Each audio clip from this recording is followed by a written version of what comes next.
Hi అండి. Welcome back my channel homely cooking vlog. అందరూ ఎలా ఉన్నారండి? బాగున్నారండి. నేను కూడా బాగున్నానండి. ఈరోజు వీడియోలో పూరీలు ఎలా చేసి చూపిస్తానో చూడండి. ఇలా గనక చేసుకుంటే పూరీలు ఎప్పుడు చేసినా పొంగుతూ సాఫ్ట్గా వస్తాయండి. చాలా సింపుల్గానే చేస్తున్నానండి. అలాగే పూరీకి కాంబినేషన్గా పూరీ కూర కూడా చేస్తున్నానండి. ఇప్పుడు వీడియోలోకి వెళ్ళిపోదామండి. ముందుగా గోధుమ పిండిని 3 కప్పులు గోధుమ పిండి తీసుకొని దానిలో కొంచెం ఉప్పు వేసి 1 స్పూను బొంబాయి రవ్వ వేసుకొని వాటర్తో తడుపుకున్నానండి. మరీ గట్టిగా కాదు, లూజ్గా కాదు, మీడియంగా కలుపుకోవాలండి. దానిలో 1 స్పూన్ ఆయిల్ వేసుకొని బాగా కలుపుకోవాలండి. ముద్దని బాగా కలుపుకున్నాక ఒక అర్ధగంట సేపు పిండిని నానబెట్టుకోవాలండి మూత పెట్టేసి. తర్వాత కూర కోసం 3 పెద్ద ఉల్లిపాయలు తీసుకున్నానండి, 10 పచ్చిమిర్చి తీసుకున్నానండి. వాటిని తరిగి పక్కన పెట్టుకున్నానండి. స్టవ్ మీద ఒక గిన్నె పెట్టుకున్నానండి.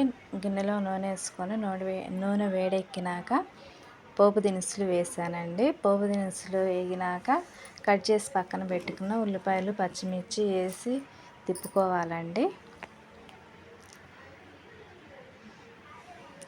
దానిలో కొంచెం పసుపు, కొంచెం ఉప్పు వేసుకోవాలండి. మన రుచికి తగ్గ ఉప్పు వేసుకొని తిప్పుకోవాలండి.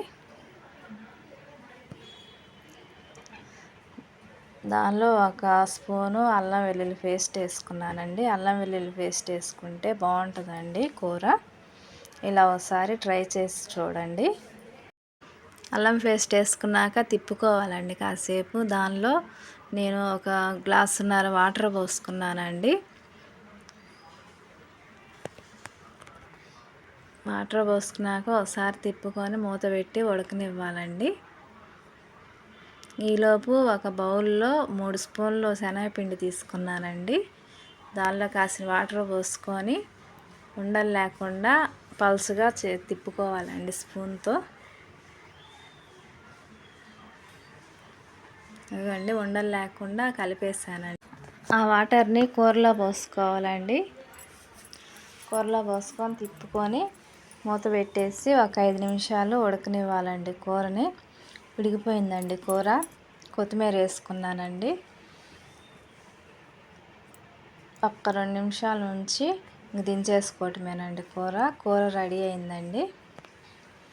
ఈలోపు గోధుమ పిండి దగ్గరికి వెళ్దామండి. పిండి నానిపోయిందండి. దాన్ని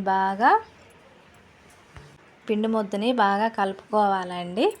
అప్పుడే పూరీలు పొంగుతా వస్తాయండి. కూర కూడా అయిపోయిందండి.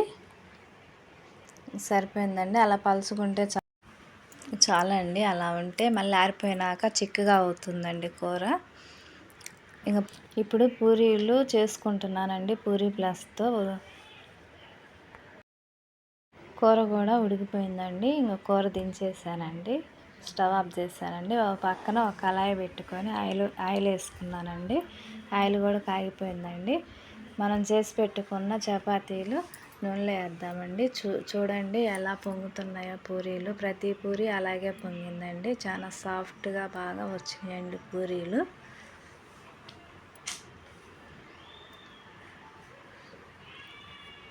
ఒకవైపు కాలినాక రెండో వైపుకి తిప్పుకోవాలండి. ప్రతి పూరి చూడండి ఎలా పొంగిందో.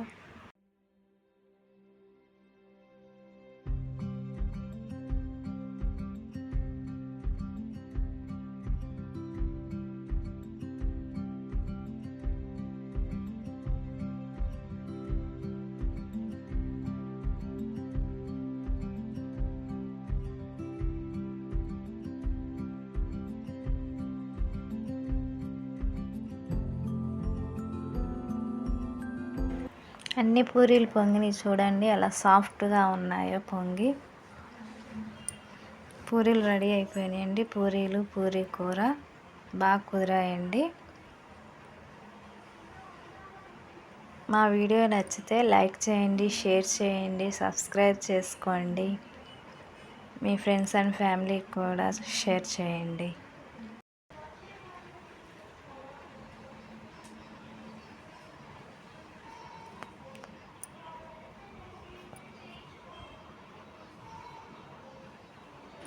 ఓకే బాయ్ అండి.